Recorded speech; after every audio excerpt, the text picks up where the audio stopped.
क्या मृत्यु अभिशाप है? लेखक परमात्म प्रकाश जी भारिल। अरे मृत्यु के महाखौफ में मरते मरते जीवन बीता। अरे कोई क्षण इस जीवन का इस सदमे से नहीं था रीता। एक समय की इस मृत्यु ने लील लिया जीवन का छिन छिन। मुक्त हुआ मैं छोड़ चला जग, है आज मौत का अंतिम दिन। प्रकाशकीय। आपको यह जानकर प्रसन्नता होगी कि इस कृति के 8000 प्रतियों के 2 संस्करण 10 माह में ही समाप्त हो गए। अतः अब यह 3000 प्रतियों का तृतीय संस्करण आपके हाथों में है। प्रकाशन से पूर्व जब यह कृति मेरे हाथ लगी तो मैंने इसके 1-2 पृष्ठ पलटकर देखे और मैं इसे पूरी पढ़ गया। यह पाठकों को भावनाओं में बांधे रखने में समर्थ है और मुझे विश्वास है कि जो लोग धर्म क्षेत्र से दूर हैं उन पाठकों को त्रैकालिक परम सत्य धर्म को जानने के लिए प्रेरित करेगी। पुराने विषय को नए रूप में प्रस्तुत करने वाली यह कृति समाधि मरण की प्रेरक कृति है।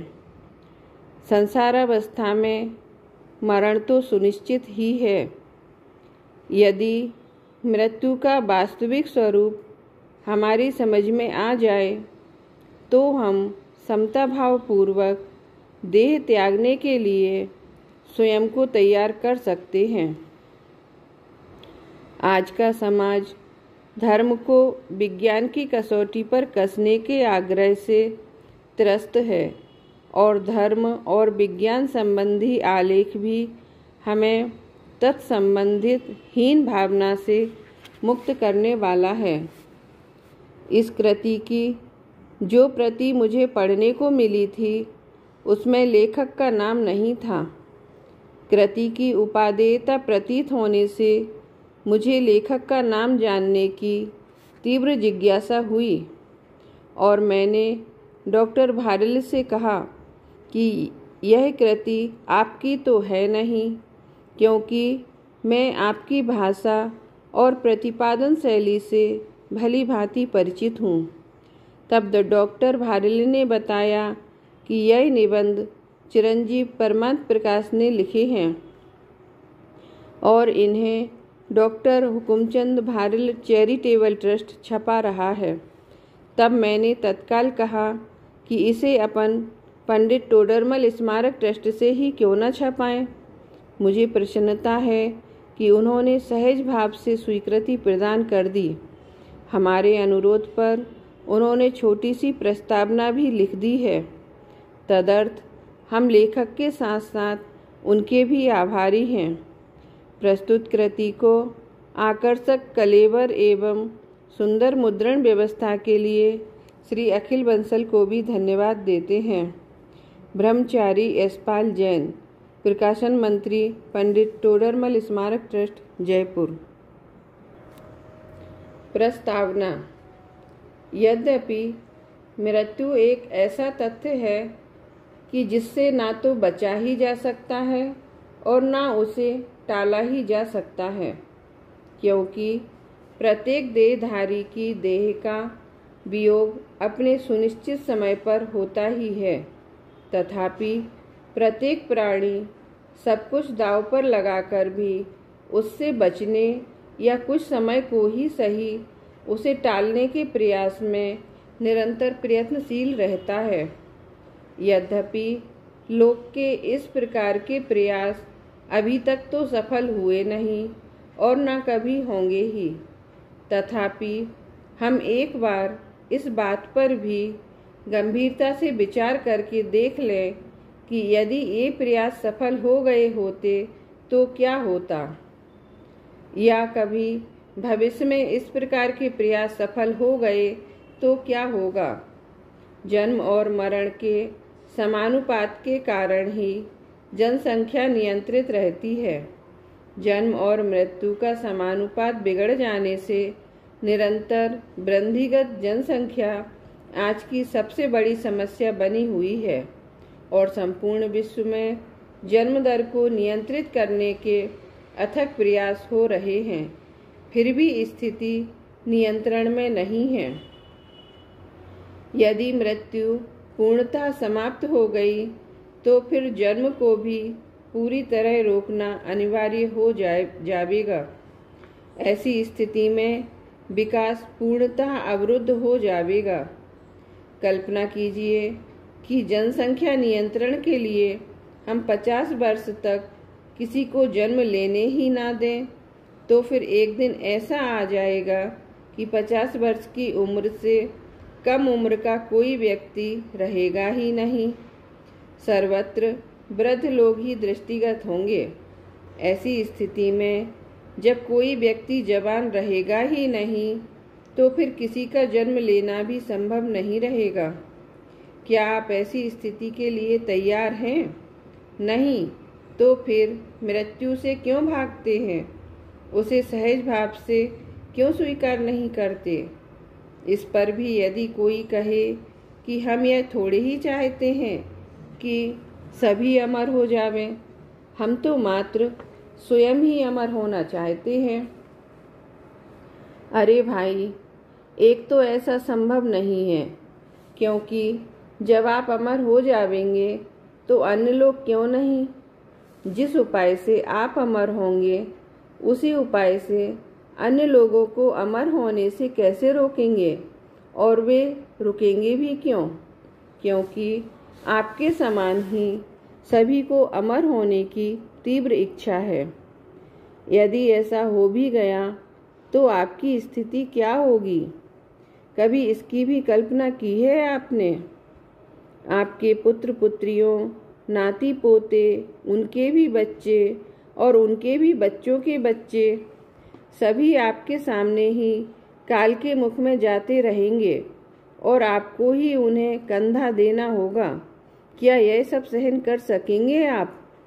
पीढ़ियों के अंतर, जनरेशन गैप की समस्या का भी सामना करना होगा।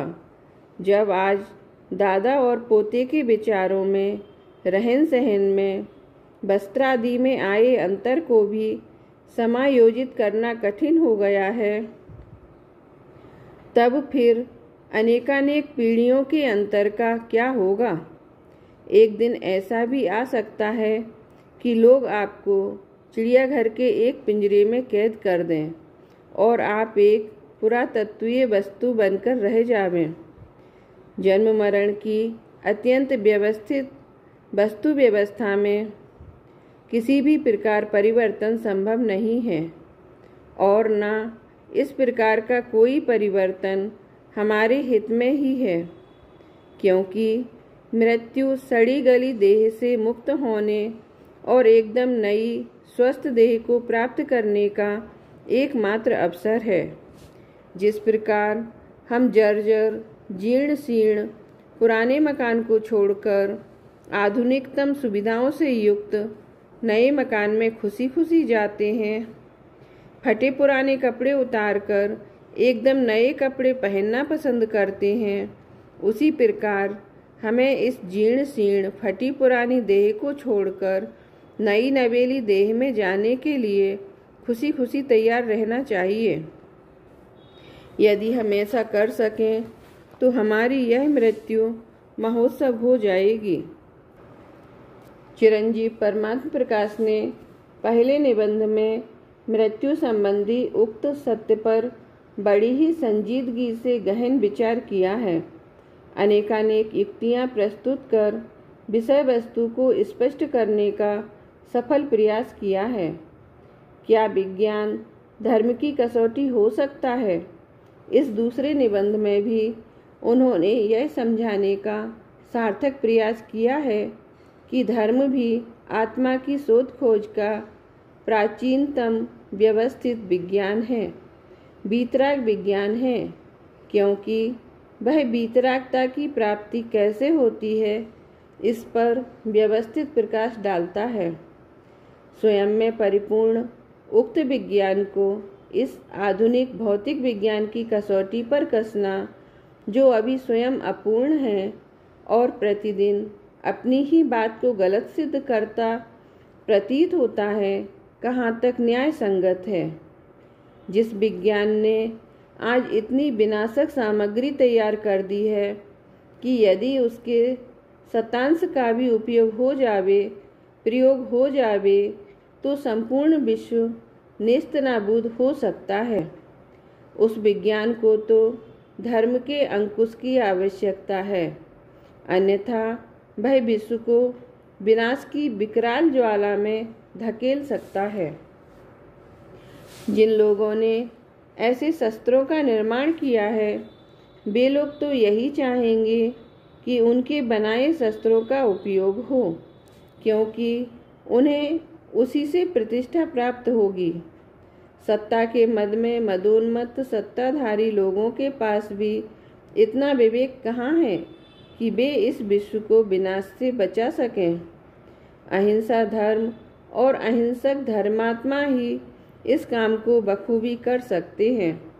अतः इस बात की आवश्यकता से इनकार नहीं किया जा सकता कि इस भौतिक विज्ञान पर वीतराग विज्ञान का अंकुश आवश्यक ही नहीं, अनिवार्य है। दोनों ही आलेख गंभीर विचार मंथन के उपरांत लिखे गए हैं।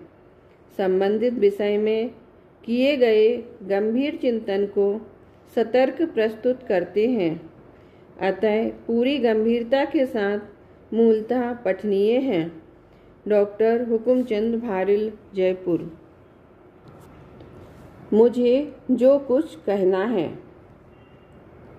आज हम अपने जीवन के किसी भी मोड़ पर क्यों ना हों, यदि हम अपने अंतर में झांककर अपने मानस को टटोलने का प्रयास करेंगे तो पाएंगे कि अपने जन्म से लेकर आज तक हमने कितने ही अनुत्तरित प्रश्नों को ढोते चले आ रहे हैं, और लगता है कि शायद इस जीवन में हम इन सवालों का जवाब पा भी ना सकेंगे।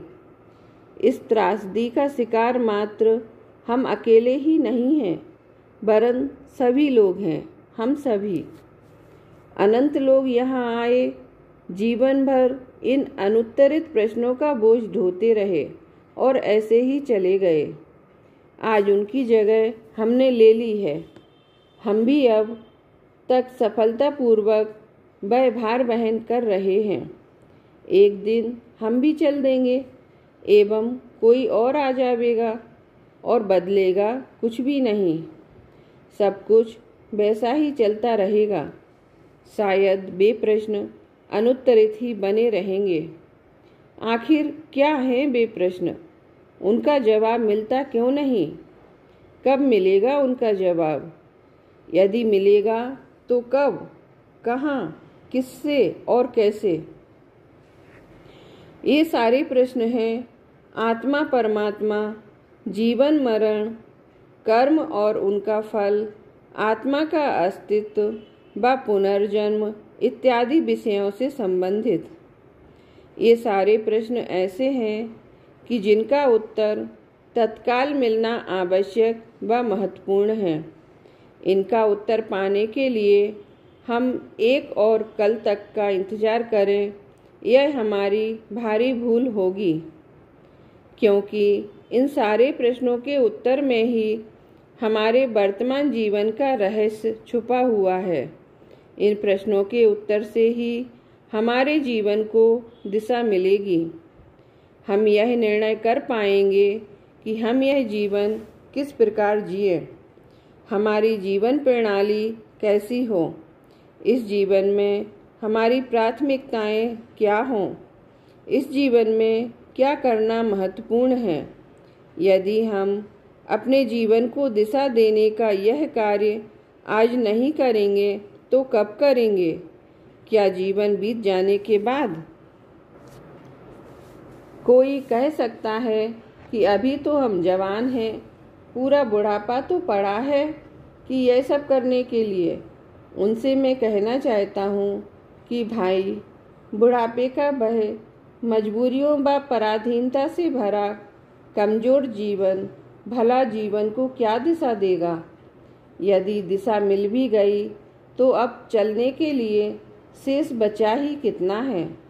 एक बात और भी है कि इस बात की क्या गारंटी है कि तू बूढ़ा होगा ही।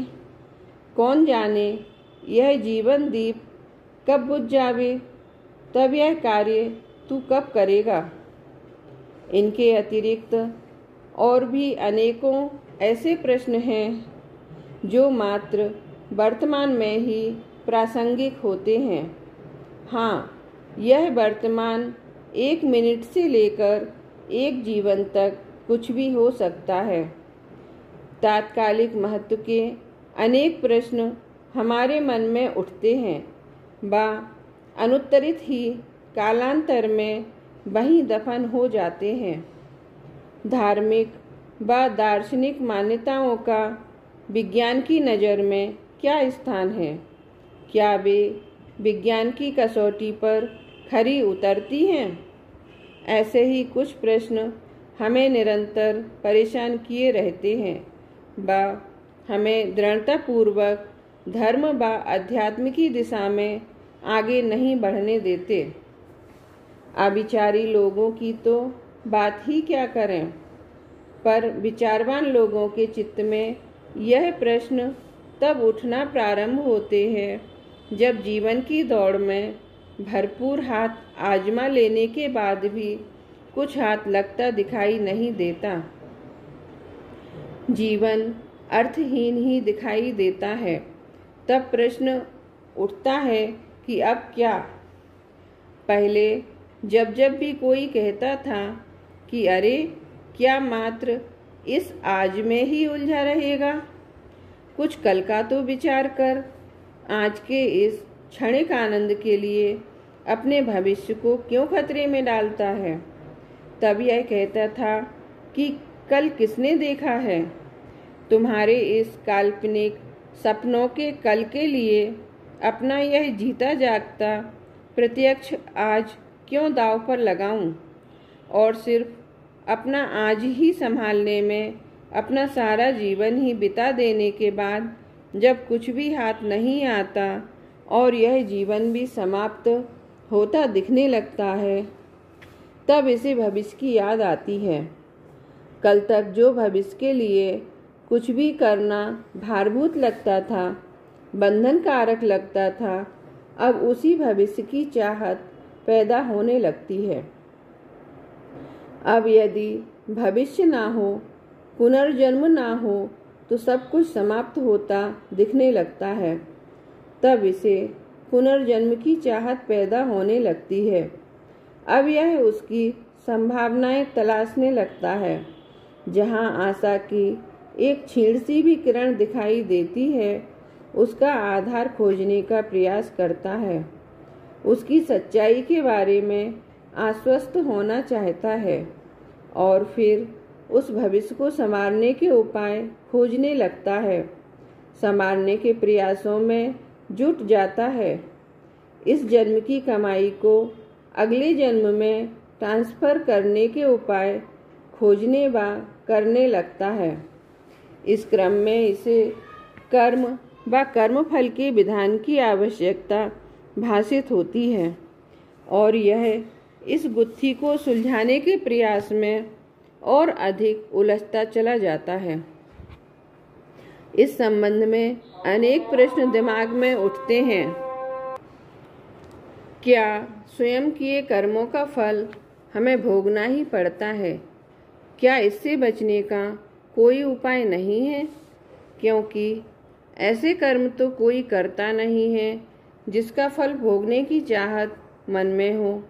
हमारे कर्म तो ऐसे होते हैं जिनके फल भोगने से हम किसी भी कीमत पर बचना चाहते हैं और इसी प्रक्रिया में ऐसी किसी सर्वशक्तिमान हस्ती की आवश्यकता महसूस करते हैं जो हमारे स्वयंकृत कर्मों का अभिशाप भुगतने से हमें मुक्त कर दे, चाहे मात्र पूजा भक्ति या प्रार्थना की कीमत पर या फिर कुछ ले देकर ही सही। इस प्रकार भगवान हमारे जीवन में आते हैं। जब ऐसे किसी भगवान की कल्पना हमारे चित्त में आती है जो हमें हमारे स्वयंकृत कर्मों का फल भोगने से बचा सके, तब ऐसा कोई सर्वशक्तिमान परमात्मा तो हमें दिखाई देता नहीं। वह तो मात्र हमारी तथाकथित आस्था के सिंहासन पर ही विराजमान रहता है।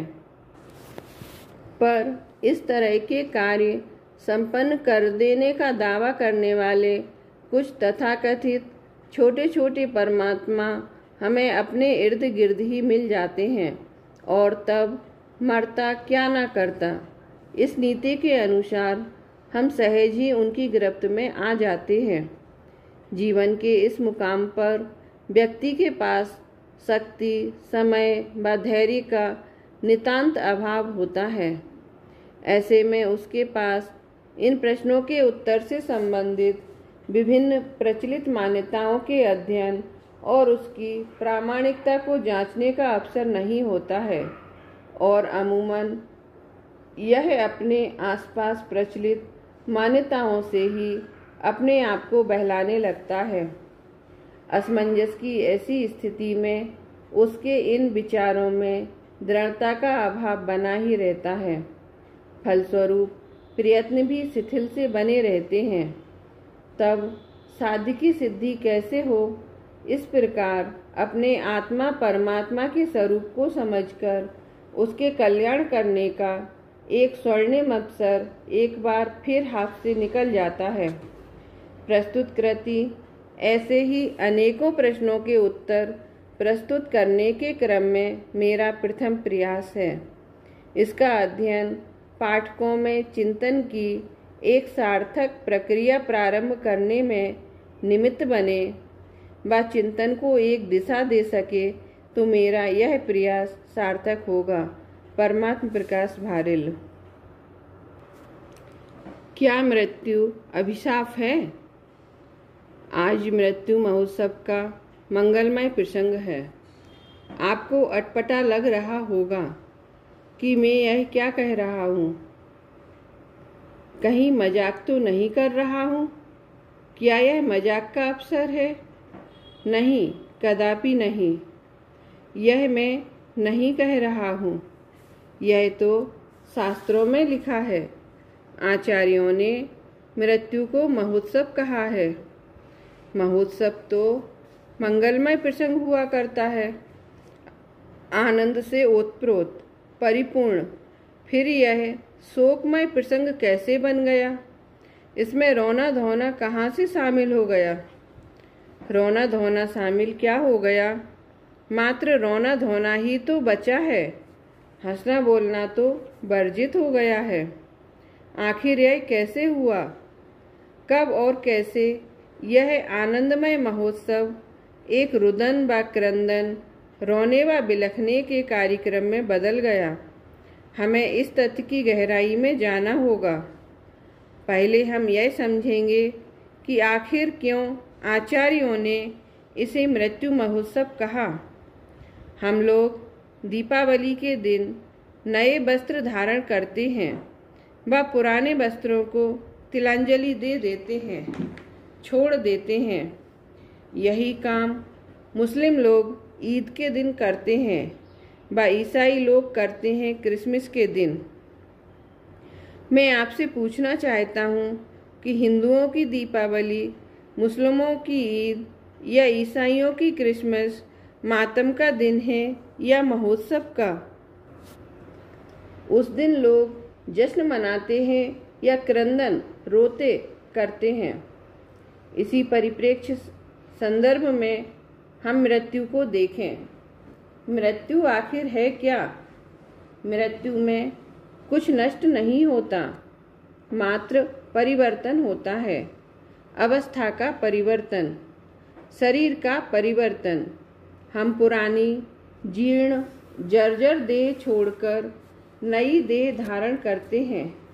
इसमें मातम कैसा?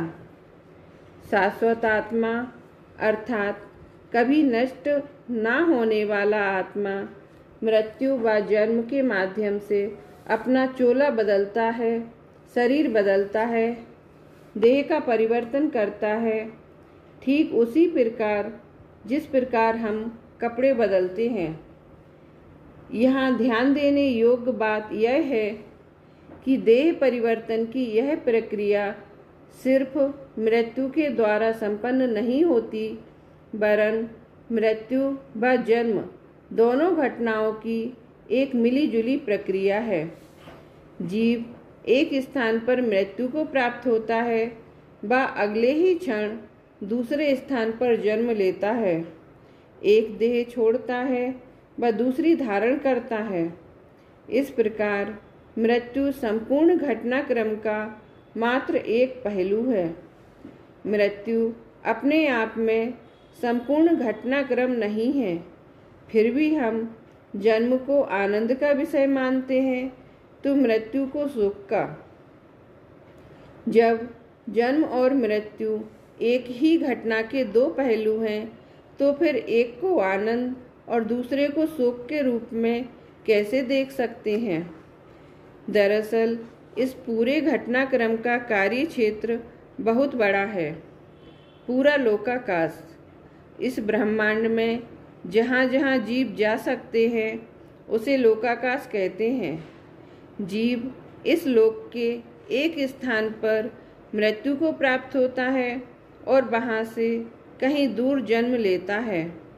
हालांकि यह संपूर्ण घटनाक्रम कुछ ही पलों में घटित हो जाता है, तथापि क्षेत्र की दूरी व अज्ञान के कारण मृत्यु व जन्म की घटनाओं से संबंधित दोनों समूह एक दूसरे से अलग अलग बने रहते हैं, अनजान बने रहते हैं व एक दूसरे के गम व खुशी दो तीव्रतम व परस्पर विरोधी एहसासों के सहभागी नहीं बनते। यूं तो मृत्यु को प्राप्त आत्मा हमारा संबंधी था व अब उसने जहाँ जन्म लिया है उनका भी संबंधी बन गया है। इस रिश्ते से वे सभी लोग हमारे भी तो संबंधी बन गए हैं। संबंधी के दुख सुख में संबंधी शामिल नहीं होंगे तो कौन होगा? इस रिश्ते से तो उन्हें हमारे मृत्यु संबंधी गम में शामिल होना चाहिए व हमें उनके यहाँ मनाए जाने वाले जन्म संबंधी जश्न में, पर ऐसा होता नहीं। एक ओर मृत्यु का मातम चलता रहता है पुरजोर और दूसरी ओर जन्म की खुशियाँ मनाई जाती हैं। इस तथ्य से सर्वथा बेखबर कि जिस जीव ने हमारे यहाँ जन्म लिया है वही कहीं न कहीं मृत्यु को प्राप्त हुआ है और वहाँ मृत्यु उसे अभीष्ट स्वीकार नहीं थी। यह उसका अप्रिय प्रसंग था। परिवर्तन का ऐसा ही प्रसंग विवाहादि के अवसर पर भी तो उपस्थित होता है। ना सही देह का परिवर्तन, ग्रह परिवर्तन ही सही। यह परिवर्तन भी कोई छोटा मोटा नहीं है। कन्या के लिए तो यह बहुत बड़ा परिवर्तन है। क्या कुछ नहीं बदलता? सब कुछ ही बदल जाता है। घर बदल जाता है, परिवार बदल जाता है, नगर व डगर बदल जाती है, कुल गोत्र बदल जाते हैं और तो और रिश्ते बदल जाते हैं। अपने पराये हो जाते हैं और पराये अपने। फिर भी तब तो कोई विलाप नहीं करता, सभी महोत्सव मनाते हैं। वर पक्ष वाले तो खुशियाँ मनाते ही हैं, पर कन्या पक्ष वाले भी पीछे नहीं रहते, वे भी उतने ही प्रसन्न होते हैं। इस प्रकार हम पाते हैं कि मृत्यु व जन्म की तरह ही शादी भी विरह व मिलन की ही एक प्रक्रिया है। कहीं विरह होता है तब कहीं मिलन होता है। क्या कन्या अपने माता पिता को छोड़कर ससुराल जाती है? यदि शादी की पूरी प्रक्रिया में विरह में जश्न ही मनाया जाता है, आनंद की अनुभूति होती है, तब एक बात तो साबित हो ही जाती है कि विरह अपने आप में कोई दुख नहीं है। विरह हमेशा ही दुखमय व दुख का कारण नहीं हुआ करता। तब मृत्यु के संदर्भ में भी मात्र विरह ही शोक का कारण नहीं हो सकता। वहाँ शोक का कारण कुछ अन्य होना चाहिए। यूँ तो सभी परिवर्तन सुनिश्चित हैं, व हमारे हाथ में कुछ भी नहीं। तथापि यदि हम तुलना करेंगे तो पाएंगे कि विवाहादिक व परदेश गमनादिक के द्वारा सृजित विरह तो ऐच्छिक ऑप्शनल है। हम चाहें तो उसे स्वीकार करें या इनकार कर दें, तथापि हम स्वयं उसे स्वीकार करते ही हैं। व मृत्यु संबंधी विरह तो अपरिहार्य अनअवॉइडेबल है, उसे मेटा नहीं जा सकता और हम उसी को स्वीकार नहीं करना चाहते।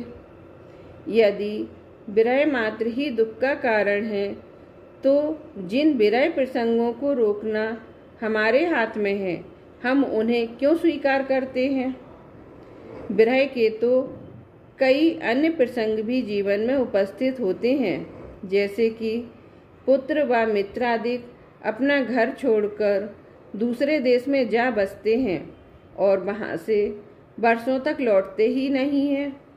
जब वे एक दूसरे से बिछुड़ रहे होते हैं तब वे स्वयं नहीं जानते कि अब वे कब मिलेंगे, कभी मिलेंगे भी या नहीं, क्योंकि अब 10-5 वर्षों के बाद ही समीप आने जाने का प्रसंग आ पाएगा।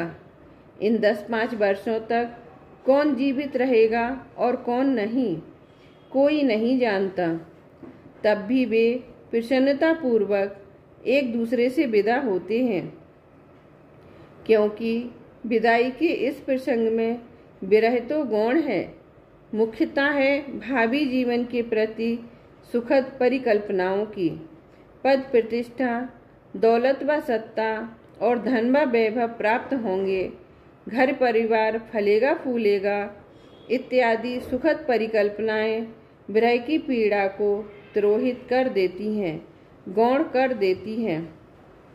एक बात और है कि यद्यपि हम विरहित हो रहे होते हैं, अलग हो रहे होते हैं, तथापि विरह की अनुभूति नहीं होती, पीड़ा नहीं होती, क्योंकि एक आशा बनी रहती है कि हम चाहें तब मिल सकते हैं, एक दूसरे के पास आ जा सकते हैं। इस प्रकार जब तक मिलने की संभावना बनी रहती है तब तक मिलने की इच्छा भी उत्पन्न नहीं होती, या यूं कहिए कि इतनी प्रबल नहीं होती कि मिलने का प्रयत्न किया जावे, उपक्रम किया जावे। इस प्रकार हम वर्षों एक दूसरे से मिल ही नहीं पाते, तब भी शोक नहीं होता, और तभी अचानक एक दिन समाचार प्राप्त होता है कि फला व्यक्ति नहीं रहा, उसका अवसान हो गया, देहावसान, और हम आर्तनाद पीड़ा भरी चीख कर उठते हैं। क्यों? क्योंकि वह अब कभी नहीं मिलेगा। मैं पूछता हूँ, तुम्हें उससे मिलने की आवश्यकता ही क्या आ पड़ी है? 20 वर्षों से तो आवश्यकता पड़ी नहीं, 20 वर्षों से तो मिले नहीं, यद्यपि मिल सकते थे कभी भी, क्योंकि दोनों ही इसी पृथ्वी पर तो रहते आए हैं, भले ही 2 अलग अलग ध्रुवों पर ही सही, पर चाहते तो कभी भी मिल सकते थे ना। पर कभी चाहत ही ना हुई, तब अब क्यों रोता है? जो अब तक ना हुआ वो अब क्यों कर होगा?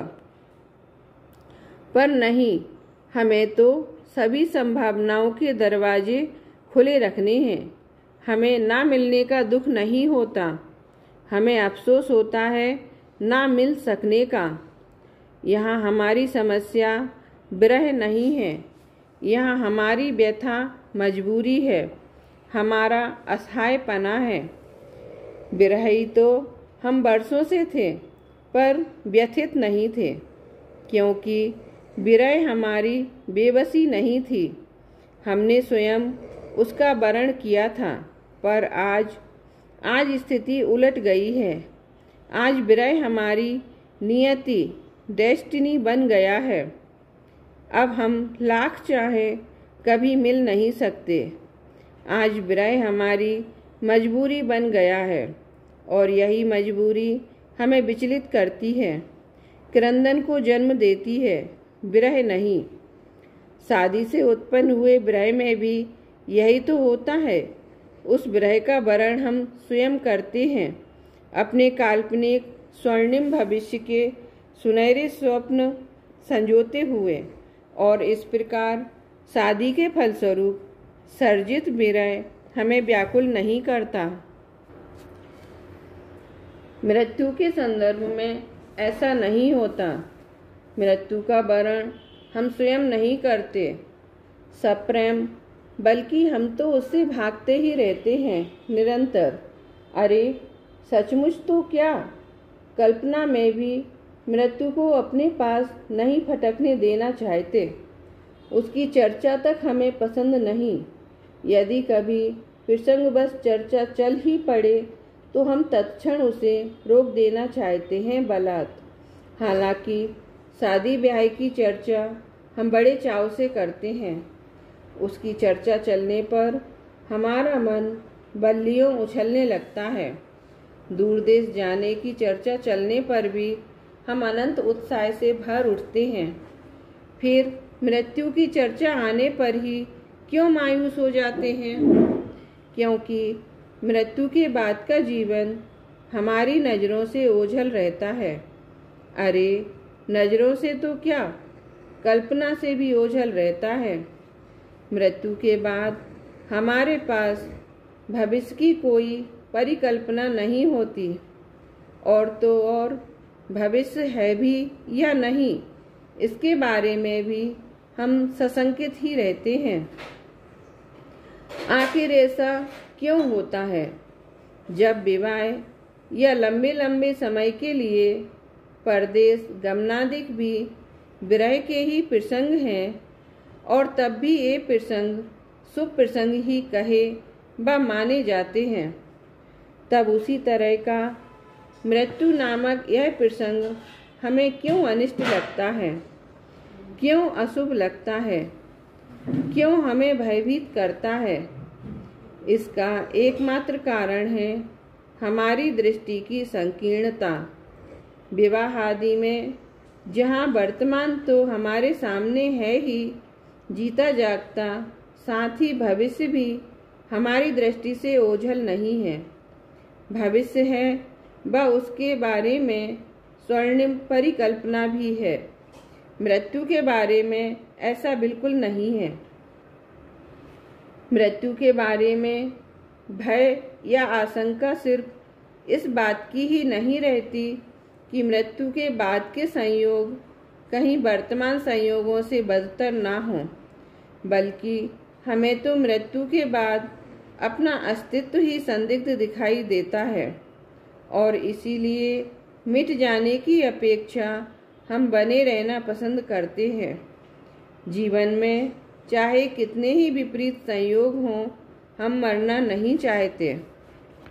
जैसा कि मैंने प्रारंभ में ही कहा कि उत्सवों के प्रसंग पर हम पुराने वस्त्रों का त्याग कर नए वस्त्र धारण करते हैं व प्रसन्न होते हैं। चोले का यह परिवर्तन आनंद का प्रसंग होता है, जश्न का प्रसंग होता है। तब इस देह के परिवर्तन का प्रसंग क्यों कर दुख कर कहा जावे, माना जावे, जबकि हमारी यह वर्तमान देह वृद्ध व जर्जर हो चुकी है, तेजहीन हो चुकी है, अशक्त हो चुकी है, और यह सब हमें बिल्कुल अभीष्ट इच्छित नहीं है। हमें युवा बने रहना पसंद है। हम बचपन व यौवन की ओर ललचाई नज़रों से देखते हैं। हम पुनः यौवन पाना चाहते हैं व उसे पाने के लिए क्या क्या नहीं करते।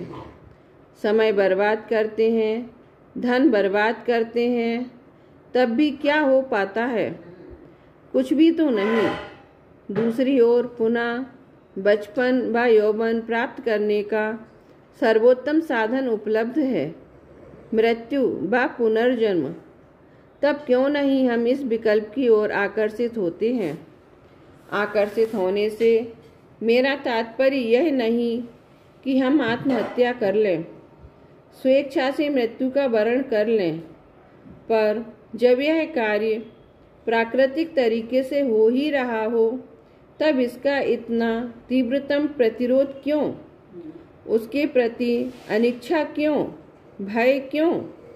इसका एकमात्र कारण है आत्मा की अजर अमरता के बारे में हमारा संदेह, हमारा अनिर्णय, पुनर्जन्म होने के बारे में हमारी आशंका। हालांकि जगत के सभी महत्वपूर्ण दर्शन पुनर्जन्म में आस्था रखते हैं और इसीलिए किसी भी दर्शन में आस्था रखने वाले व्यक्ति को इसके बारे में शंकित नहीं होना चाहिए, परंतु ऐसा होता नहीं है, क्योंकि धर्म व दर्शनों के बारे में भी हम सभी की आस्था का स्वरूप कुछ विचित्र प्रकार का ही है।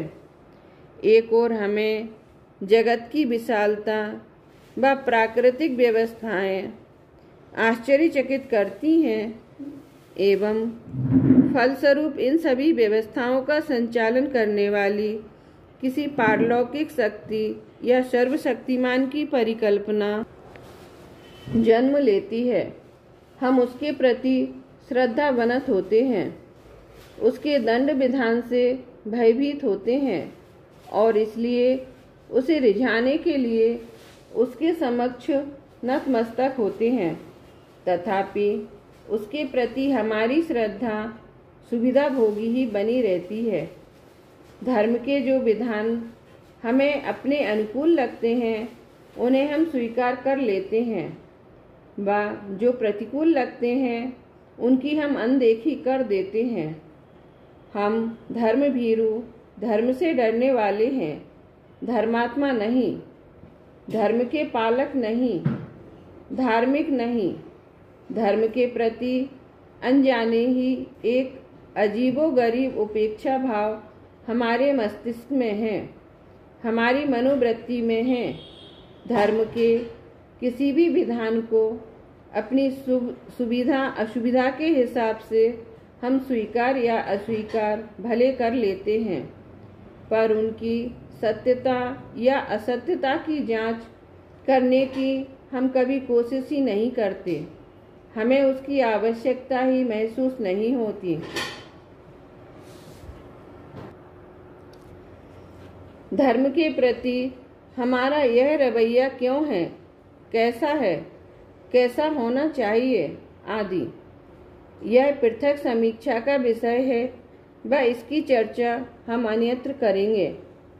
यहाँ तो हमारी चर्चा का विषय यह है कि जब सभी दर्शन पुनर्जन्म की अवधारणा पर ही आधारित हैं व हम सभी लोग धर्म में भरोसा रखते हैं, तब हमें पुनर्जन्म के बारे में आशंका क्यों कर होनी चाहिए। और यदि अब हम आत्मा की अजर अमरता, अनादि अनंतता को स्वीकार कर ही लेते हैं, तब मृत्यु से भय क्यों होना चाहिए? अरे भय की तो बात ही क्या कदाचित हमें उसके प्रति लालायित नहीं होना चाहिए? एक नई शुरुआत के लिए, एक नई सुबह के लिए, एक नए परिवेश के लिए, एक और नई पारी के लिए। जब उक्त युक्तियाँ हमारे समक्ष प्रस्तुत की जाती हैं तो हमें लगने तो लगता है कि होना तो यही चाहिए, पर हम स्वयं नहीं समझ पाते कि ऐसा होता क्यों नहीं है। हमें लगता है कि तर्क तो ठीक है, पर आखिर विवाह व मृत्यु दोनों को हम एक ही श्रेणी में कैसे रख सकते हैं? हालांकि कन्या की विवाह व स्वयं की मृत्यु में बहुत करीबी समानताएं हैं। विवाह के बाद कन्या का नाम, गोत्र, कुल, परिवार, घर, गांव, संपत्ति, अधिकार, अपने पराये सब बदल जाते हैं और इसी प्रकार मृत्यु होने पर पुनर्जन्म में भी होता है। फिर यदि कन्या यह सब जानते हुए खुशी खुशी विवाह करती है, तब ऐसी ही समान स्थितियों में हम मृत्यु से भयभीत हों, यह समझ से परे है। तब फिर वह कौन सा कारण है जो अव्यक्त में ही हमें मृत्यु के प्रति भयभीत बनाए रखता है? तनिक गहराई से विचार करने पर समझ में आता है कि मृत्यु के द्वारा होने वाला परिवर्तन कपड़े बदलने से या विवाह से या परदेश गमन एवं स्थान परिवर्तन से इसलिए भिन्न है कि वस्त्र बदलने से पूर्व नए वस्त्रों का चुनाव हम स्वयं करते हैं, तब उन्हें देखभाल कर पसंद करके उन्हें अपने लिए अनुकूल व आनंददायक जानकर स्वीकार कर लेते हैं, प्रसन्नता पूर्वक पुराने वस्त्र त्याग देते हैं। विवाह आदि के बारे में भी ऐसा ही है। हम स्वयं अपने भावी जीवन साथी व भावी जीवन का चुनाव करते हैं, उनकी विवेचना करते हैं, उसे वर्तमान से अच्छा व आनंददायक मानकर उसका वर्ण करते हैं, गाते बजाते खुशी खुशी अपने वर्तमान को त्याग देते हैं। अपनों को व घर को छोड़कर दूर देश जा बसने से पहले उसके बारे में सारी जानकारी प्राप्त कर लेते हैं, बेहतरी से आश्वस्त होकर ही कोई कदम आगे बढ़ाते हैं।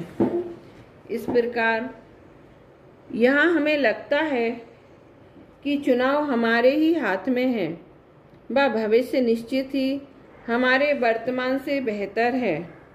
इस विश्वास के साथ हम आगे बढ़ते हैं, पर मृत्यु के बारे में ऐसा नहीं है। वहाँ ना तो भविष्य को चुनने का अधिकार हमारे हाथ में है और ना ही उसके बारे में जानकारी ही है। तब कैसे हम यहाँ जो जैसा देखा है, देखा जाना वेल सेटल्ड वह सब कुछ छोड़कर एक अंधे कुएं में अपने आप को झोंक दें। बस इसीलिए हम मृत्यु से डरते हैं। वस्तुतः तो जगत के समस्त संयोग या वियोग सुनिश्चित ही हैं, उन्हें चुनना हमारे हाथ में है ही नहीं। फिर भी विवाहादिक प्रसंगों पर हमारे इस भ्रम की पुष्टि होती सी दिखाई देती है कि चुनाव हमने किया है, और चाहते तो इनकार भी कर सकते थे, परंतु मृत्यु के संदर्भ में हमारे इस भ्रम की पुष्टि नहीं होती है, क्योंकि हम चाहें या ना चाहें मृत्यु अपरिहार्य है। जब मृत्यु निश्चित ही है, इसे मेटा ही नहीं जा सकता, तब क्यों ना हम इसे स्वीकार ही कर लें। पर नहीं, यहाँ भी हमें आशा की एक किरण दिखाई दे ही जाती है। हम बड़े ही आशावादी जो ठहरे। हमें लगता है कि ठीक है, मृत्यु होना तो निश्चित है, उसे मेटा तो नहीं जा सकता, पर टाला तो जा सकता है ना। आज होने वाली मृत्यु को कल तक के लिए ही सही टाला तो जा सकता है ना। और यदि एक कल के लिए ऐसा किया जा सकता है, तो 2-4 कलों के लिए क्यों नहीं? अरे अनंत कलों के लिए क्यों नहीं? अनंत काल के लिए क्यों नहीं? और इस प्रकार हमें जहाँ वस्तु स्वरूप में परिवर्तन करने की तनिक सी गुंजाइश दिखाई देती है, वहाँ हम अनंत संभावनाओं की तलाश करने लगते हैं। क्या सचमुच मृत्यु को कुछ समय के लिए टाला जा सकता है? यह पृथक चिंतन का विषय है। यहाँ तो हमारी व्यथा यह है कि अन्य विषयों की तरह मृत्यु के संदर्भ में मृत्यु का समय व प्रकार तथा मृत्यु के बाद के पुनर्जन्म को चुनने व जानने का साधन हमारे पास नहीं है। पर यह सच नहीं है। क्या कहा? तो क्या कोई ऐसा तरीका है जिससे हम अपना अगला जीवन सुनिश्चित कर सकते हैं, जान सकते हैं? हम एकाएक सक्रिय हो जाते हैं। हमें आशा की एक क्षीण सी ही सही किरण दिखाई देने लगती है।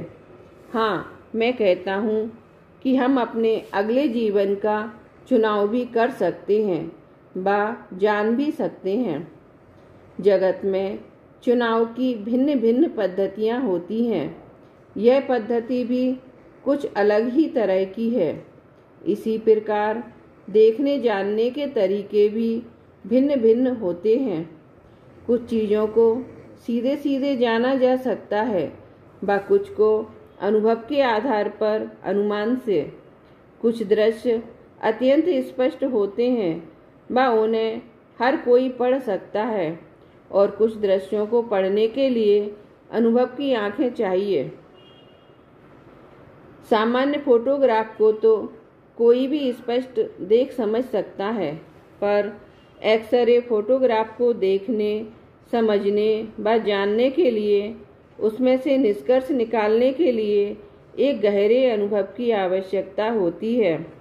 हाँ, हम अपना अगला जीवन अनुमान ज्ञान के आधार पर जान भी सकते हैं और सुनिश्चित भी कर सकते हैं।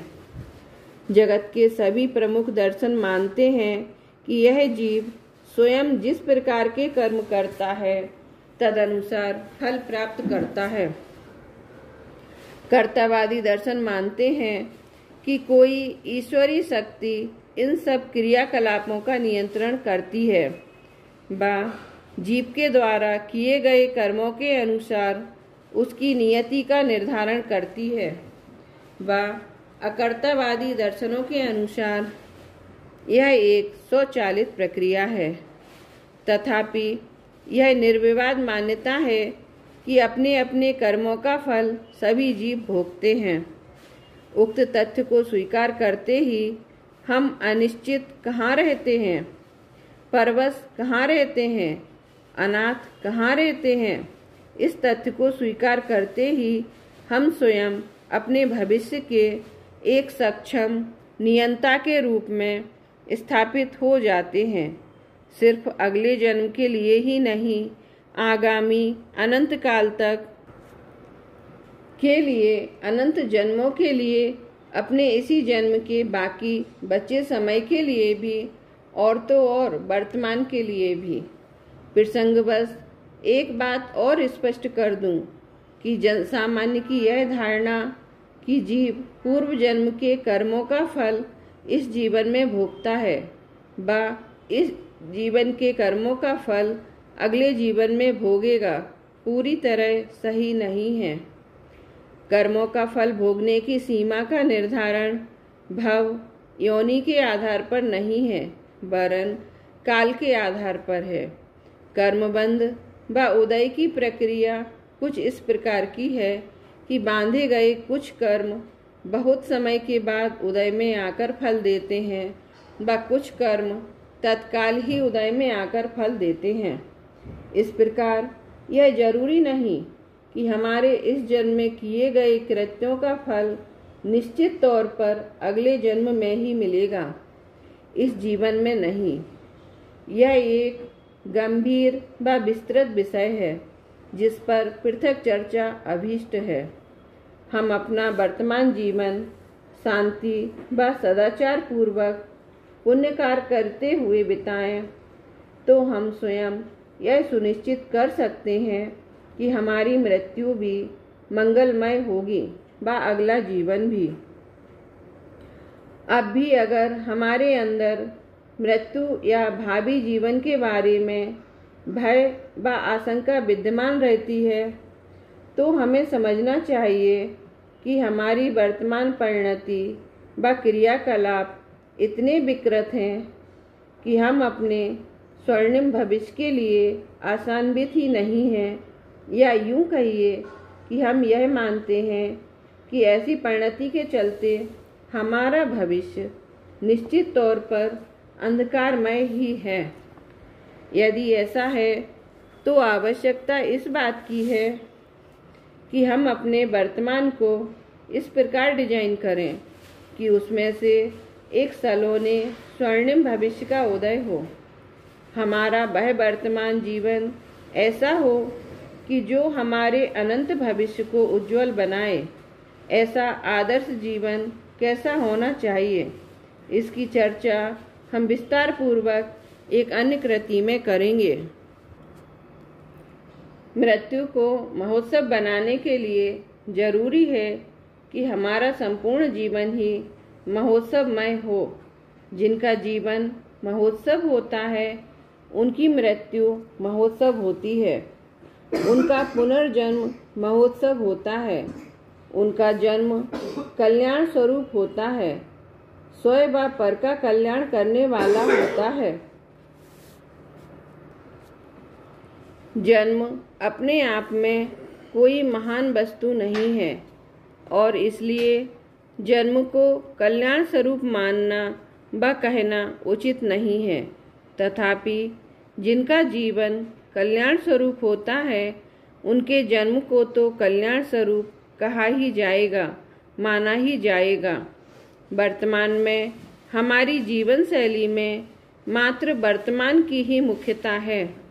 दिन रात हमारे चिंतन का विषय मात्र यह वर्तमान मानव जीवन ही है। इसलिए हमारे क्रियाकलापों में इस जीवन के बाद के जीवन के लिए कोई परवाह या कोई तैयारी की झलक दिखाई नहीं देती है।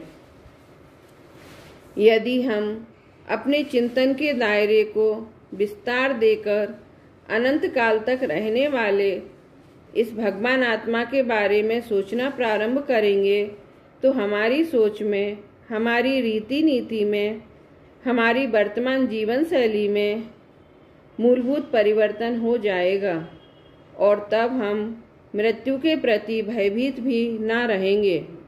मात्र कपड़े बदलने जैसी सामान्य क्रिया की तरह इस देह परिवर्तन की क्रिया को भी सहज ही स्वीकार कर लेंगे। अब तक हमने जो चर्चा की वह एक मिली जुली चर्चा थी, जिसमें दोनों पक्ष शामिल थे। एक स्वयं मृत्यु को प्राप्त व्यक्ति व दूसरा उसका परिवार, रिश्तेदार, मित्रादि, समाज व देश।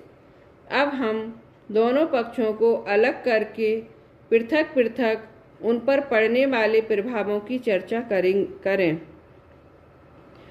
सचमुच मरण को प्राप्त व्यक्ति को तो मरण के प्रति चिंतित होने का कोई कारण ही नहीं है, क्योंकि आज अपने इस वर्तमान जीवन के संदर्भ में चिंताएं करने के लिए अनेकों प्रबल कारण व परिस्थितियां मौजूद हैं।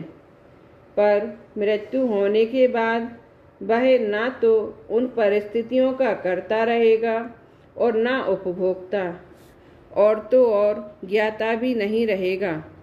यानी कि ना तो कुछ करने की उसकी कोई जिम्मेदारी रहेगी और ना ही क्षमता, ना ही वह उसके परिणामों से किसी भी प्रकार प्रभावित होगा और उसे उन घटनाओं की कोई जानकारी भी ना मिल पाएगी। तब उन घटनाओं के कारण सुखी दुखी होने का कोई अवसर उसे मिलेगा ही नहीं।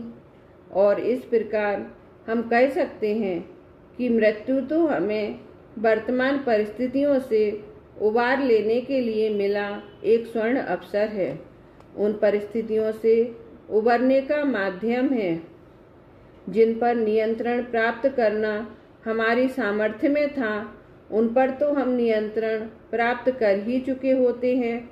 पर जीते जी चाहे कर भी हम जिन परिस्थितियों से व दायित्वों से मुक्त नहीं हो पाते, मृत्यु हमें उन सभी से मुक्त करके नए सिरे से एक बार फिर एक नई पारी की शुरुआत करने का अवसर प्रदान करती है।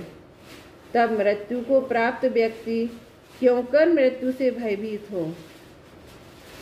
मृत्यु को प्राप्त व्यक्ति के संबंधी अवश्य इस मृत्यु की घटना से निर्मित परिस्थितियों के उपभोक्ता बनते हैं, परंतु यदि भावनात्मक धरातल से ऊपर उठकर विचार किया जावे तो क्या उनके लिए अपने अनेकों प्रियजनों में से एक प्रियजन की मृत्यु की घटना जीवन में प्रतिदिन व प्रतिपल ही घटित होने वाली अनेकों झंझोड़ देने वाली घटनाओं जैसी ही उनमें से एक छोटी सी घटना मात्र नहीं है।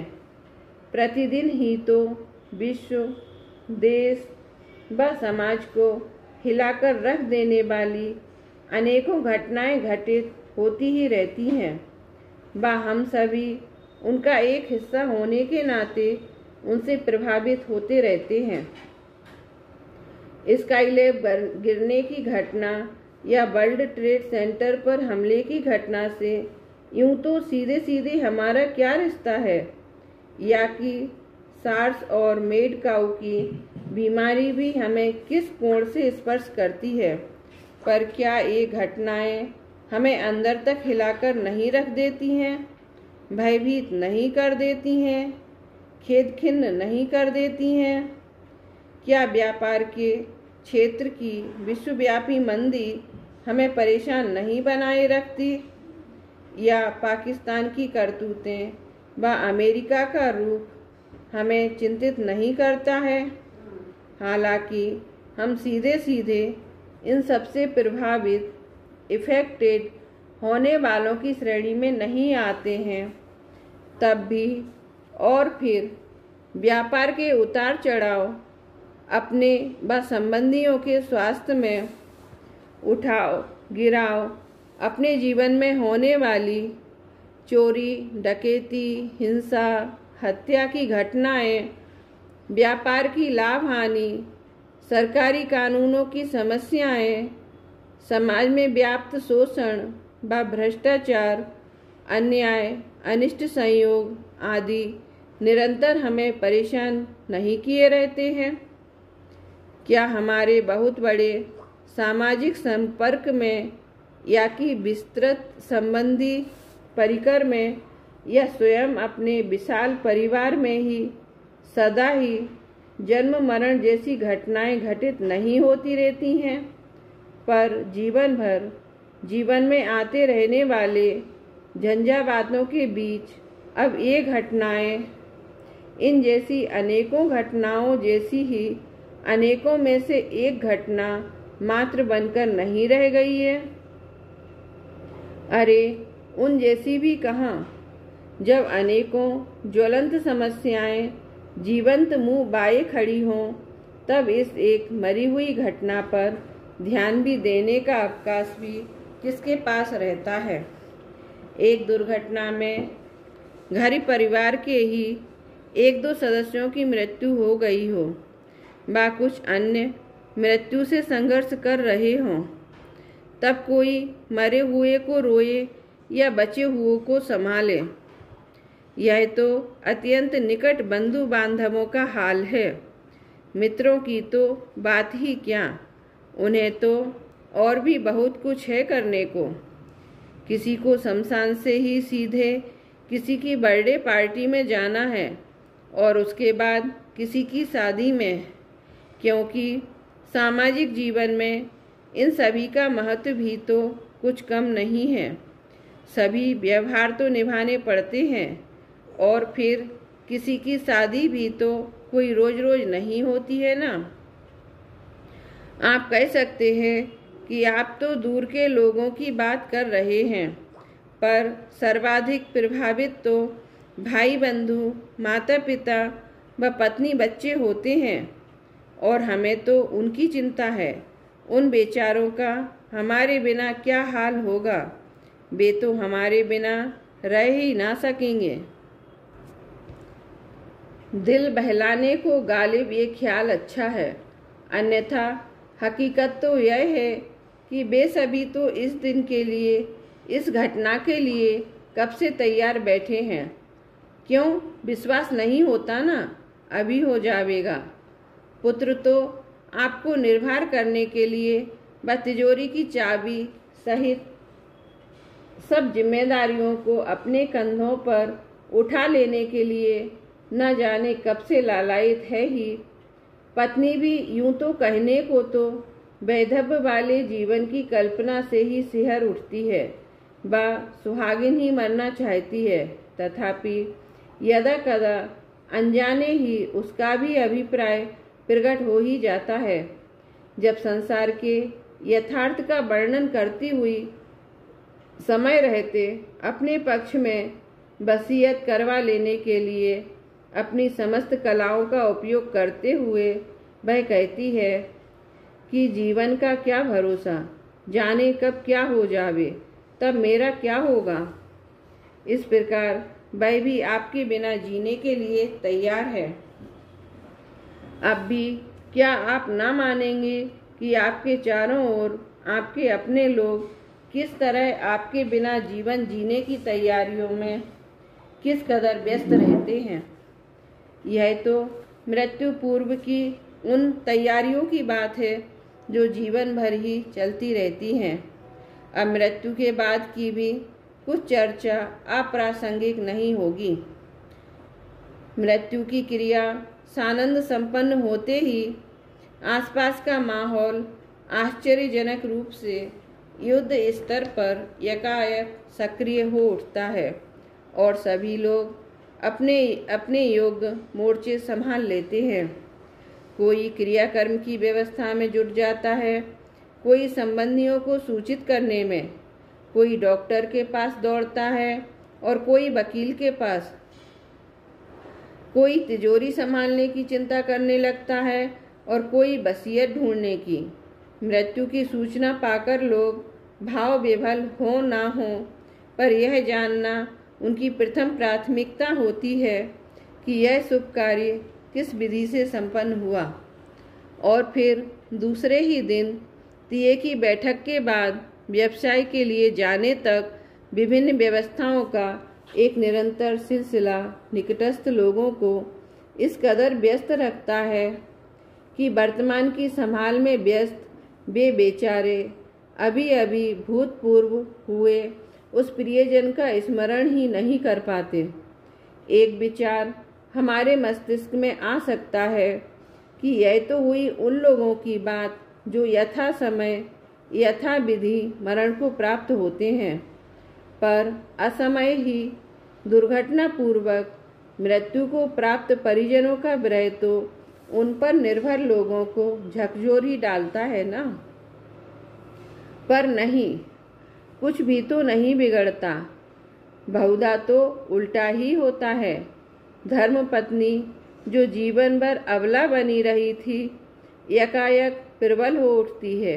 वह जीवन संघर्ष में अपने आप को बनाए रखने के उपक्रम में जुट जाती है और वह बच्चे जो संभवतः पिता की छत्र छाया में आधी उम्र बीत जाने तक भी गैर जिम्मेदार बने रहते, इतनी तेजी से समाज के परिवार के एक सक्षम और जिम्मेदार सदस्य बन जाते हैं, जो सामान्य परिस्थितियों में नामुमकिन ही है।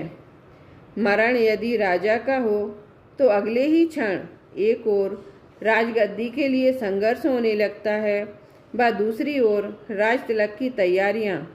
मृत्यु यदि रंक की हो तो उसके परिजन चिता की व्यवस्था से उबरते ही चूल्हे की व्यवस्था में व्यस्त हो जाते हैं, अवकाश किसी को नहीं।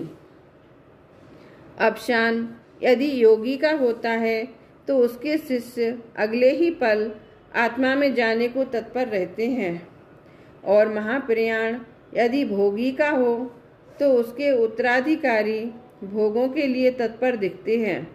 इस प्रकार हम पाते हैं कि बिना विचारे भले ही संस्कार बस हम मृत्यु से भयभीत बने रहें, पर विचार करने पर ज्ञात होता है कि मृत्यु भी जीवन के अन्य अनेकों घटनाक्रमों के समान ही एक सामान्य घटना है, जिसे उतनी ही तटस्थता पूर्वक स्वीकार किया जाना चाहिए जितना किसी अन्य घटना को।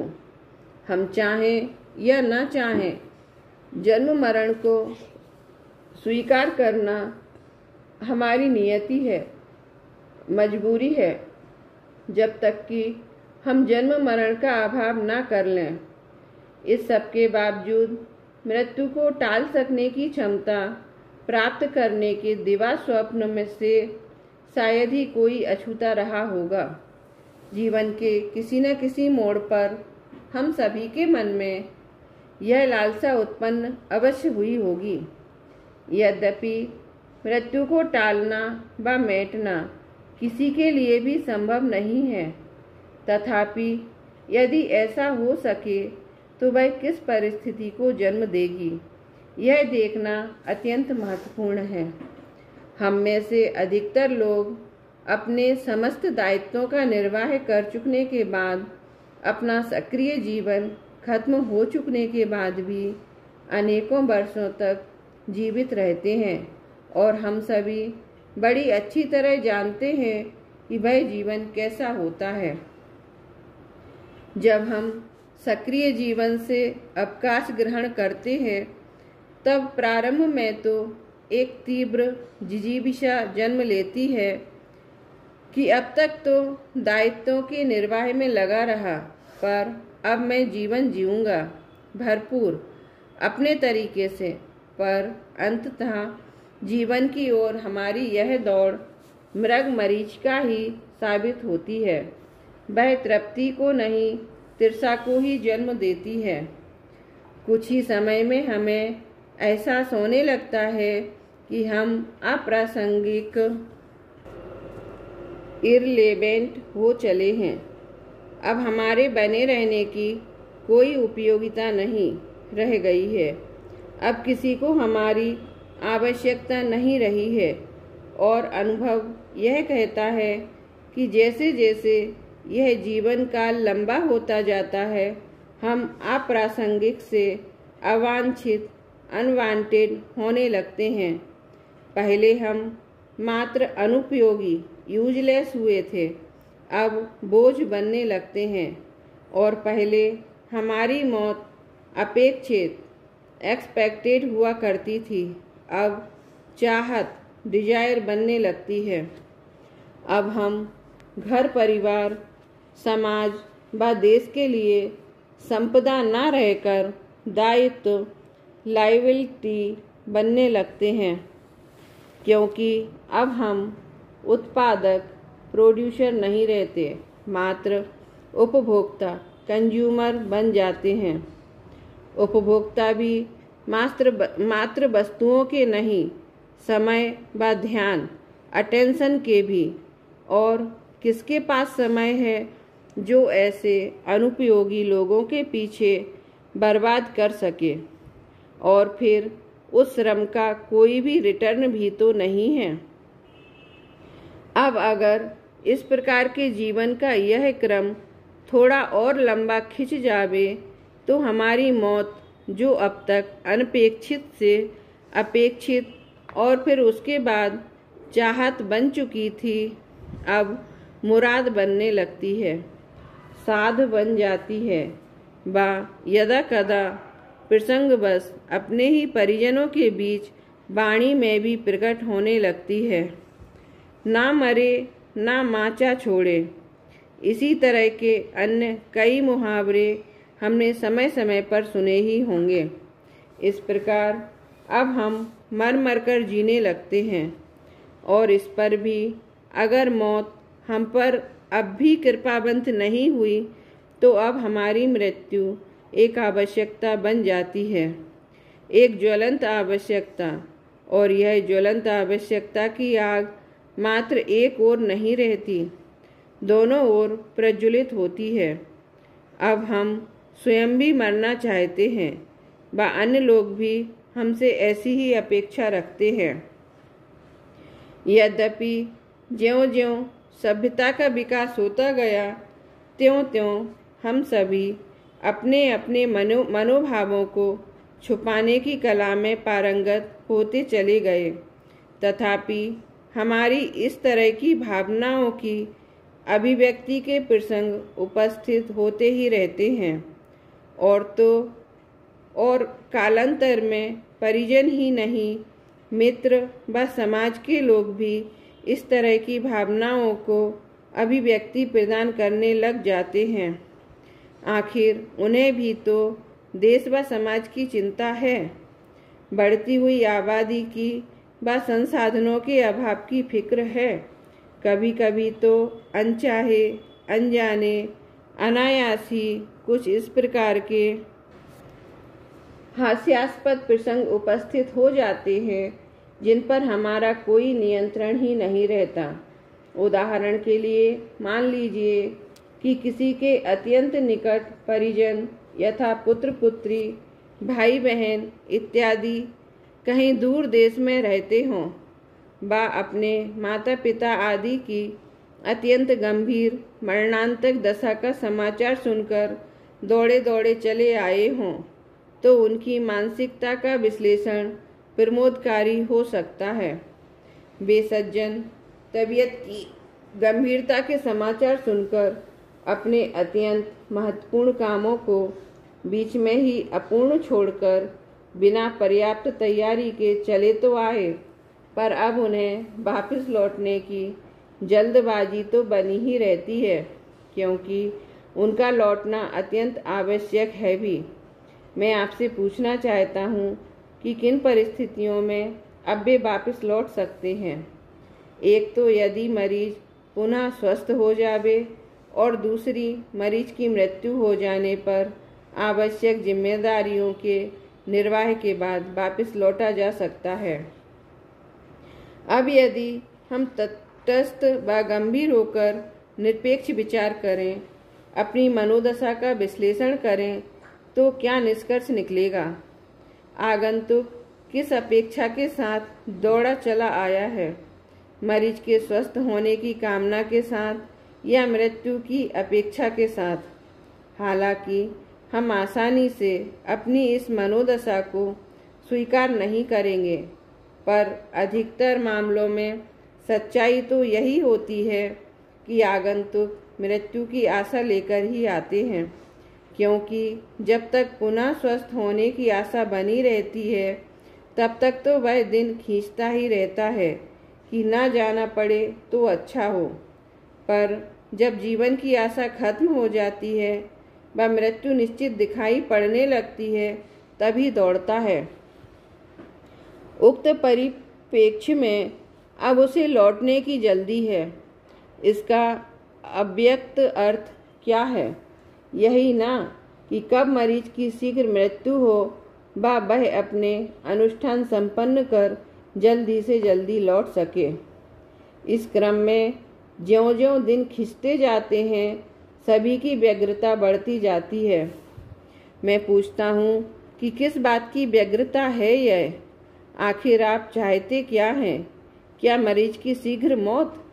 अंततः यदि कई दिनों तक कुछ भी होता ना दिखे, तो फिर निराश होकर लंबी सांसें लेता हुआ वह बोल उठता है कि अब क्या करूं? सोचता हूं कुछ दिनों के लिए घर हो ही आऊं। यदि और कोई डेवलपमेंट हो तो बताना। अरे भाई, किस बात का अफसोस कर रहा है? अपने संबंधी के ना मरने का? और अब कौन सा डेवलपमेंट चाहता है? मृत्यु का समाचार ही ना। और अंततः एक दिन वह लौट ही जाता है। मान लीजिए एक बार फिर ऐसा ही प्रसंग उपस्थित हो जावे और वह फिर दौड़ा चला आवे, तब भी मृत्यु ना हो और वह फिर लौट जावे। तीसरी बार फिर इसी प्रकार का प्रसंग उपस्थित होने पर अनायासी उसके मुख से निकल जाता है, कितनी बार दौड़ दौड़ कर आऊं, कुछ होता जाता तो है नहीं। अब कोई उस भले आदमी से पूछे कि आखिर तू क्या चाहता है? क्या होना जाना चाहता है? तुझे क्या इष्ट है? अपने संबंधी का स्वास्थ्य या उसकी मौत? पर यदि मरीज स्वस्थ हो जाता है, तब तो इसे कुछ हुआ सा ही नहीं लगता। अपनी दौड़ भाग व्यर्थ दिखाई देने लगती है। उसका अफसोस होने लगता है, मानो इसकी प्रासंगिकता मात्र मृत्यु की स्थिति में ही हो। जीवन में तो इसकी प्रामाणिकता है ही नहीं। क्या उक्त अवस्था में हमारी सोच इस प्रकार की नहीं होनी चाहिए कि अरे मैंने यह क्या किया, इन्हें इस प्रकार अकेला छोड़ दिया हमेशा के लिए? यदि कभी कुछ हो जाता तो क्या होता? मैं तो कभी इनसे मिल भी ना पाता। इनकी सेवा ही ना कर पाता, अपने कर्तव्य की पूर्ति से वंचित ही रह जाता। अब सौभाग्य से यह अवसर मेरे हाथ आया है, तो अब तो मैं इन्हीं के साथ रहकर इनका सानिध्य लाभ लूँगा व इनकी सेवा करके अपना ऋण उतारूँगा। क्या कोई ऐसा करता है? क्या कोई ऐसा कर पाता है? नहीं, ऐसा हो ही नहीं पाता। लोग कहेंगे क्या करूं, परिस्थितियां ही ऐसी हैं, पर मैं इस बात से सहमत नहीं हूं। आज की परिस्थिति तो आज निर्मित हुई है, पर तू तो वर्षों पहले उन्हें छोड़कर परदेश चला गया था। तब क्या सोचकर गया था? अस्थायी तौर पर तो गया नहीं था, स्थायी तौर पर ही गया था ना। क्या इसके मायने स्पष्ट नहीं है कि अब तूने मृत्यु तक के लिए उन्हें अकेला छोड़ दिया है? अब तुझे उनकी आवश्यकता नहीं रही, और अब जब तूने उन्हें छोड़ ही दिया है तो तुझे क्या फर्क पड़ता है? चाहे लाख वर्षों तक जीवें या मृत्यु आज ही आ जावे, तेरे लिए तो वे मृतसम ही हो गए हैं ना। हम में से कोई भी इन परिस्थितियों का अपवाद नहीं है, सभी की हालत ऐसी ही है। हम सभी इन सभी बातों के अर्थ बखूबी समझते भी हैं, पर हम इनकी चर्चा नहीं करते, क्योंकि हम इस सच से मुंह मोड़ना चाहते हैं। इन हालातों में अब मैं आपसे पूछना चाहता हूँ कि आखिर आप क्यों जीना चाहते हैं? किसके लिए जीना चाहते हैं? स्वयं अपने लिए नहीं, कृशकाय व विपरीत परिस्थितियों में इस जीवन में रखा ही क्या है? और यदि परिजनों के लिए, तो उनकी स्थिति तो सामने है, उन्हें तो आपकी आवश्यकता ही नहीं। अब भी क्या आप मृत्यु को टालना या अमर होना पसंद करेंगे? आप कह सकते हैं कि आप तो असमर्थ जीवन का वर्णन करके हमें जीवन से डराना चाहते हैं। हम कोई असमर्थ व अस्वस्थ होकर थोड़े ही जीना चाहते हैं। हम तो स्वस्थ, सबल व सक्रिय जीवन जीना चाहते हैं। सच ही तो कहा है, मन के लड्डू फीके क्यों? यदि चाहत ही करनी है तो अपूर्ण क्यों? आइए हम इस पर भी विचार कर लें। यदि इस प्रकार सबल, स्वस्थ व सक्रिय बने रहकर सभी के लिए अमर होना संभव हो, तो इस पृथ्वी की जनसंख्या का क्या होगा? तब भी क्या यह जगत रहने जैसा स्थान बना रह सकेगा? तब भी क्या सभी के लिए सब कुछ उपलब्ध रह सकेगा? जीवन संघर्ष का क्या होगा? अभी जब मृत्यु का प्रावधान है, तब जनसंख्या इतनी बड़ी समस्या बनी हुई है कि माता पिता स्वयं अपनी संतान को जीवित रखना नहीं चाहते, तब फिर अमरता की स्थिति में क्या होगा? आप शायद मेरी इस बात से सहमत ना हो। अरे, मात्र असहमत ही नहीं, वरन शायद आपको सख्त ऐतराज भी हो सकता है मेरे इस कथन पर कि माता पिता स्वयं अपनी संतान को जीवित रखना नहीं चाहते। पर मैं आपसे पूछता हूँ कि आखिर गर्भपात क्या है? क्या अपने ही शिशु की हत्या नहीं है? उस शिशु की जो अपनी रक्षा के लिए हम पर ही निर्भर है। अरे, गर्भपात की बात जाने दीजिए। क्या अपनी अधिक संतानों का अफसोस होना उनके होने की अनिच्छा को नहीं दर्शाता? ना सही अफसोस, पर यदि हमें शर्म भी आती है उनके होने पर, क्या यह हमारी उनके प्रति अनिच्छा नहीं है? और क्या उनके ना हो सकने के उपाय करना भी हमारी उनके प्रति अनिच्छा नहीं है? मेरे उक्त विश्लेषण का मतलब परिवार नियोजन कार्यक्रम से मेरी सहमति या असहमति नहीं है। यह तो शुद्ध बौद्धिक विश्लेषण है, हमारी वृत्ति का, हमारे मनोभावों का। हम तनिक विषयांतर हो गए। तात्पर्य यह है कि वर्तमान जीवन की अमरता का लक्ष्य हासिल करते ही हमें रुक जाना होगा जहाँ के तहाँ। फिर नव सृजन के लिए अवकाश ही नहीं रहेगा। क्या हमें यह अभीष्ट है? अब यह मत कहिएगा कि अमृत की यह परिकल्पना आपने मात्र स्वयं अपने लिए की है, अन्य किसी के लिए नहीं, क्योंकि यह चाहत रखने वाले आप अकेले ही नहीं हैं, सभी तो हैं। यदि आप यह उपलब्ध कर सकते हैं तो कोई अन्य क्यों नहीं? फिर आप भी स्वयं ही यह सुविधा मात्र अपने लिए उपलब्ध नहीं करना चाहेंगे, ना सही अन्यों के लिए, पर अपनों के लिए तो चाहेंगे ही, क्योंकि अकेले अकेले तो जीने में भी क्या मजा है।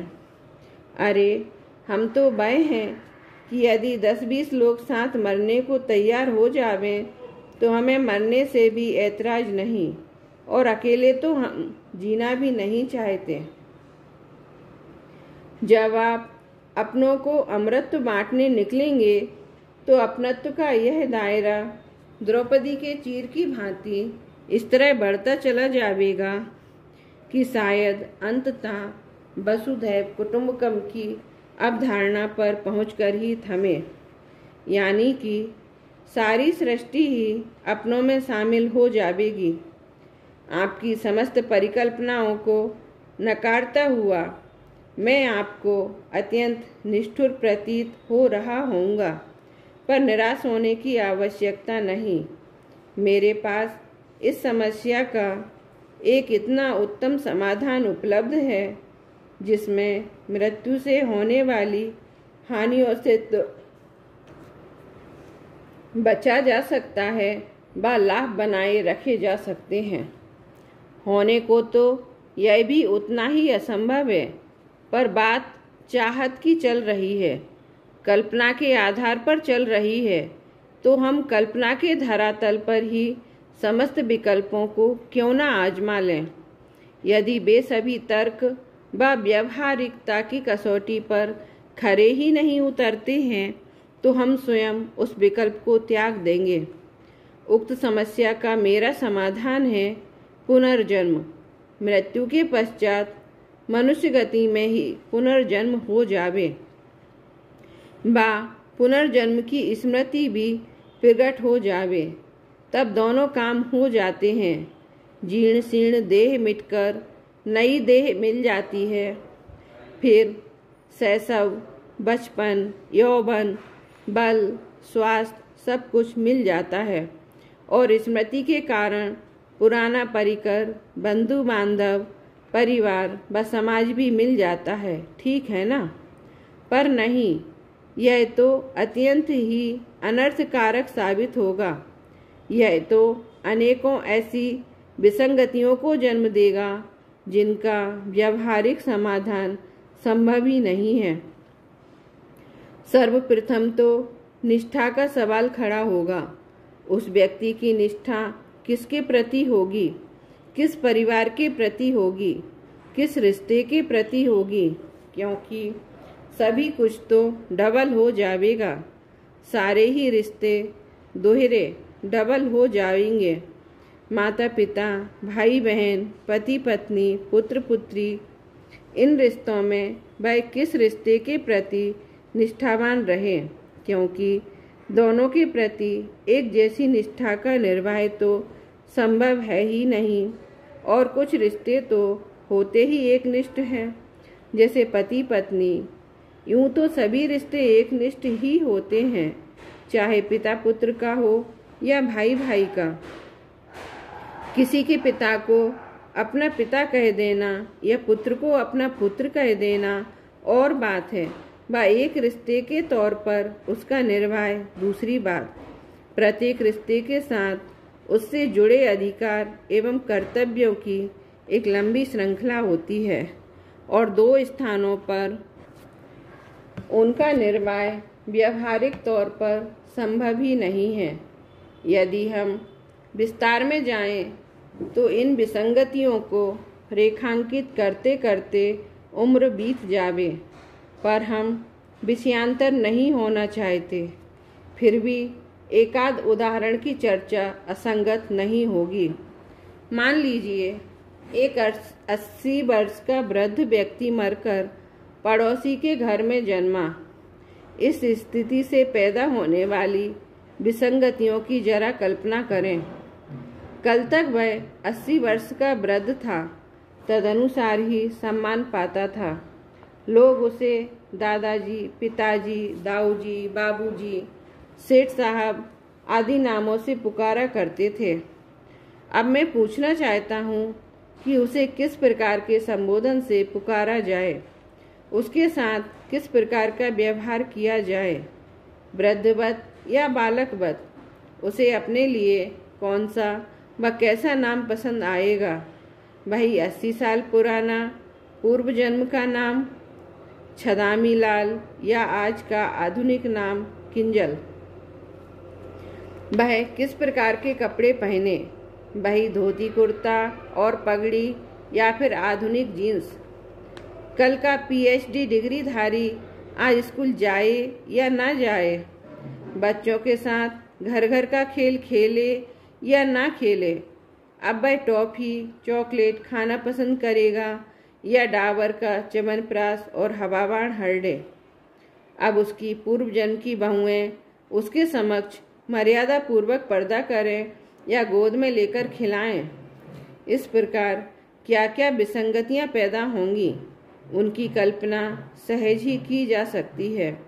उसका कुल गोत्र क्या होगा, पुराने जन्म की संपत्ति पर उसका अधिकार होगा या नहीं, क्या वह अपने पूर्व जन्म के परिवार की किसी कन्या से विवाह कर सकता है, उसके पूर्व जन्म के मित्रों व शत्रुओं के प्रति उसका व्यवहार क्या हो। अरे, बात सिर्फ इसकी ओर से ही तो नहीं हो सकती है ना।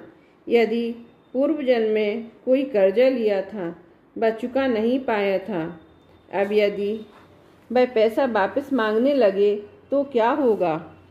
यदि पूर्व जन्म में कोई आपराधिक केस चल रहा होगा तो उसका क्या होगा? विसंगतियां कोई कम नहीं है। यदि पूर्व जन्म में यह हिंदू था और अब मुस्लिम के घर पैदा हो गया, तो पहले का हिंदुस्तानी आज पाकिस्तान में पैदा हो गया तो पूर्व जन्म का पुरुष आज स्त्री के रूप में पैदा हुआ तो क्या होगा? इसी प्रकार गरीब अमीर हो सकता है और अमीर गरीब, उच्च कुल वाला निम्न कुल में जा सकता है और निम्न कुल वाला उच्च कुल में। प्रश्न यह उठता है कि इन हालातों में कौन सा अधिकार मान्य किया जावे, कौन सा नहीं, कौन सा कर्तव्य मान्य किया जावे, कौन सा नहीं। इस प्रकार हम पाते हैं कि पिछले जीवन की स्मृति नए जीवन में मात्र विसंगतियों को ही जन्म देती है। अतः इसके संबंध में अज्ञान ही उचित व हितकारी प्रतीत होता है।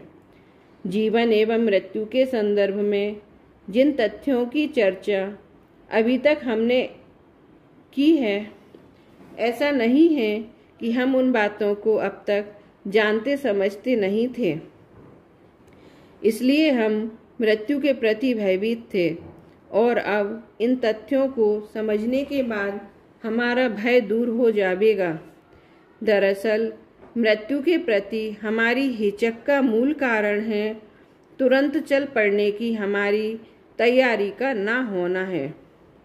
हम सभी की जीवन प्रणाली व कार्य प्रणाली ऐसी है कि दिन रात अनेक कार्यों को संपन्न करते रहने के बावजूद हमारे अनेक कार्य हमेशा ही अधूरे पड़े रहते हैं, और यह सब अनायास ही नहीं होता, वरन यह हमारी सोची समझी रीति नीति है कि एक कार्य संपन्न हो उसके पहले ही दूसरे की नींव रख दें, ताकि कहीं रिक्तता न आ जावे, हमें फालतू ना बैठना पड़े, हमें अवकाश ना मिल जावे, और इस प्रकार हम हमेशा अत्यंत व्यस्त होने के, अत्यंत महत्वपूर्ण होने के एहसास के साथ जीना चाहते हैं। इस प्रकार जब हमेशा ही अनेकों महत्वपूर्ण कार्य लंबित पड़े हों, तब हमें मरने की फुर्सत कैसे मिल सकती है? अरे मरने की तो क्या, मृत्यु के बारे में सोचने का भी अवकाश कैसे मिल सकता है? यूं भी हम मृत्यु के बारे में सोचना ही नहीं चाहते। हमें भय लगता है कि कहीं ऐसा ना हो कि हम मृत्यु को याद करें और मृत्यु हमको धर दबोचे। शायद हम सोचते हैं कि हम मृत्यु को याद नहीं करेंगे तो मृत्यु हमें भूल ही जाएगी, कभी हमारे पास आएगी ही नहीं। नहीं, ऐसा भी नहीं है, पर बस यूं ही हमें मृत्यु पसंद ही नहीं, उसके बारे में सोचना पसंद नहीं, उसके बारे में बात करना पसंद नहीं। अपनी कमजोरियों को छुपाने में हम इतने माहिर हैं कि उन्हें अच्छे अच्छे नाम दे डालते हैं। मृत्यु के प्रति अपनी इस अनिच्छा व भय को भी हमने एक सुंदर सा नाम दे डाला है, पॉजिटिव एटीट्यूड, सकारात्मक रवैया। मृत्यु के बारे में सोचने व बात करने वाले व्यक्ति को हम नेगेटिव एटीट्यूड वाला आदमी कहते हैं। वक्त बेवक्त हम यह घोषणा भी करते फिरते हैं कि मैं मृत्यु से नहीं डरता, पर सचमुच तो मृत्यु के प्रति हमारे अंदर गहरे बैठा भय ही पुकार पुकार कर कहता है कि मैं मृत्यु से नहीं डरता। हमारी चर्चा तो यह चल रही थी कि हम मरना इसलिए नहीं चाहते हैं कि हमारे अधूरे रह गए कामों का क्या होगा। हमें लगता है कि अनर्थ ही हो जाएगा मेरे बिना, क्योंकि कितने महत्वपूर्ण काम हैं निपटाने को। मेरे कंधों पर कितनी बड़ी बड़ी जिम्मेदारियां हैं, आखिर अभी मैं मर कैसे सकता हूँ। कई बार लोगों को हमने बड़े गौरव के साथ डींग हाँकते भी सुना होगा कि मुझे तो मरने की भी फुर्सत नहीं है। पर भाई मेरे, मौत भी कोई फालतू नहीं है कि कभी भी आपके पास चली आवे, पर धोखे में मत रहना। जिस दिन मौत आएगी तो वह आपकी फुर्सत का इंतज़ार नहीं करेगी कि आपको अभी मरने की फुर्सत है या नहीं। वह तो अपना काम पूरा कर ही लेगी, आपके काम चाहे पूरे हुए हों या नहीं। इसलिए मैं आपसे कहना चाहता हूँ कि सचमुच यदि हम चाहते हैं कि हम अपने पीछे कोई काम, कोई जिम्मेदारी बाकी ना छोड़ जावें व निर्भर होकर मरें, तो मौत तो हमारे निर्भर होने का इंतज़ार करेगी नहीं और ना ही हमें समय से पूर्व चेतावनी देकर ही आएगी। इसलिए हम स्वयं ही सदा ही अपनी समस्त जिम्मेदारियों को पूर्ण कर अपने आप को प्रतिपल ही मृत्यु के लिए तैयार रखें। और मैं आपको आश्वस्त करना चाहता हूँ कि तब सचमुच ही हम मृत्यु के प्रति भयभीत नहीं रहेंगे।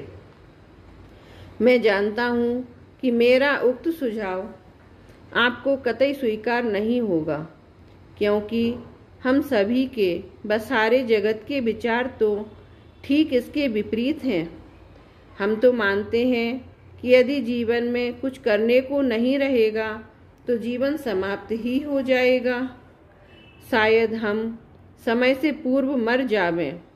हम मानते हैं कि अगर करने को कुछ शेष नहीं रहा तो जीवन मृतवत हो जाएगा। पर बंधुवर, मैं एक बार फिर वही बात दोहराना चाहता हूँ कि मौत यूं ही फालतू नहीं है कि आपको फुर्सत में देखकर आपके पास चली आएगी और अपने आप को व्यस्त रखकर समय आने पर मौत को धोखा भी नहीं दिया जा सकता है। तब क्यों ना अपने आप को हर समय तैयार रखकर हम अपने आप को मौत के प्रति भय के शिकंजे से मुक्त कर लें। यूं तो मनुष्य इस सृष्टि का सबसे बुद्धिमान प्राणी है और उस पर तुर्रा यह है कि वर्तमान में हम एक ऐसे बुद्धिवादी युग में जी रहे हैं जिसमें भावनाओं व संवेदनाओं को तो कोई स्थान ही प्राप्त नहीं है। मात्र बुद्धि ही हमें संचालित करती है, हमारे व्यवहार व जीवन को नियंत्रित करती है। तथापि ऐसे बहुत से विषय हैं जिन पर हमारा सोच मात्र एक परंपरागत सोच पर आधारित है। हमने उन विषयों पर कभी अपने स्वयं के नज़रिए से विचार करने की कोशिश ही नहीं की। उल्लेखनीय तथ्य तो यह है कि हमारा वह तथाकथित परंपरागत सोच अत्यंत विसंगतियों से भरा हुआ है। जीवन और मृत्यु के संदर्भ में हमारा सोच, हमारा नज़रिया इस विसंगति का एक अद्भुत उदाहरण है। तथ्य यह है कि कोई व्यक्ति कब तक जीवित रहेगा, कोई नहीं जानता। जीवन कभी भी समाप्त हो सकता है एवं एक न एक दिन मृत्यु भी होनी ही है एवं वह दिन, वह पल कभी भी आ सकता है। उक्त तथ्य के आधार पर यदि हम अपने जीवन की योजना बनाएं तो हमारी जीवन प्रणाली वर्तमान जीवन प्रणाली से एकदम भिन्न होगी। भिन्न ही नहीं, एकदम विपरीत होगी। वर्तमान में हम मृत्यु की ओर से निश्चिंत, मौत से बेखबर अपने लिए लंबी लंबी दूरगामी योजनाएं बनाते हैं और फिर उन्हें क्रियान्वित करने के लिए अपने आप को झोंक देते हैं। ऐसा करते वक्त हमारा व्यवहार, विचार व आचरण कुछ इस प्रकार का होता है मानो हम सदाकाल ही यहीं रहने वाले हैं। इसी तरह स्वस्थ व सक्षम मानो हम अमरता का पट्टा लिखाकर लाए हों, मानो हम कभी मरेंगे ही नहीं। अपनी इसी वृत्ति को हम जिजीविषा कहते हैं व हम सभी इसे बहुत पसंद करते हैं। जीवन के प्रति आशावान व उत्साह से भरपूर व्यक्ति हम सभी को बहुत पसंद होते हैं।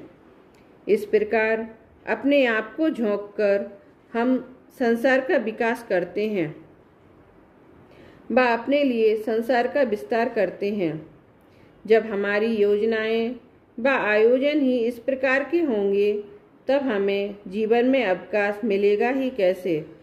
ना तो हमारे काम व जिम्मेदारियां कभी पूरी होंगी और न हमारे पास मरने की फुर्सत ही होगी और मौत की कल्पना मात्र, मौत की दस्तक मात्र हमें आतंकित करती ही रहेगी। हम कभी भी मौत की ओर से उदासीन नहीं हो पाएंगे। हम मौत के प्रति तटस्थ, नेचुरल नहीं हो पाएंगे। अपनी उक्त अवस्था के विपरीत हम मृत्यु से आतंकित ना रहें, भयभीत ना रहें, वरन मृत्यु के लिए अपने आप को सदा प्रस्तुत रखें। यहाँ मैं यह कतई नहीं कहना चाहता कि हम मृत्यु के लिए लालायित रहें। इसके लिए आवश्यक है कि हमारे पास दूरगामी योजना तो हो, पर वह इस क्षणिक मनुष्य पर्याय मात्र के लिए नहीं, वरन त्रिकाली ध्रुव भगवान आत्मा के लिए हो, क्योंकि यह मनुष्य पर्याय कुछ समय बाद ना रहेगी, तब भी मेरी योजना अधूरी नहीं रहेगी, क्योंकि अनादि अनंत यह आत्मा कोई अन्य नहीं वरन मैं स्वयं हूँ जो सदाकाल रहेगा। अपनी उस योजना को क्रियान्वित करने के लिए वर्तमान में तो हम सिर्फ वह करें जो मात्र आज के लिए, मात्र अभी के लिए आवश्यक है व पर्याप्त है। अगले दिन, अगले पल यदि जीवन रहेगा तो उसका उपक्रम, तत्संबंधित प्रक्रियाएं स्वतः संपन्न हो ही जावेंगी। यदि जीवन ना रहा तो श्वासोच्छ्वास की आवश्यकता ही नहीं रहेगी और यदि जीवन बना रहा तो श्वास भी स्वतः ही चलती रहेगी।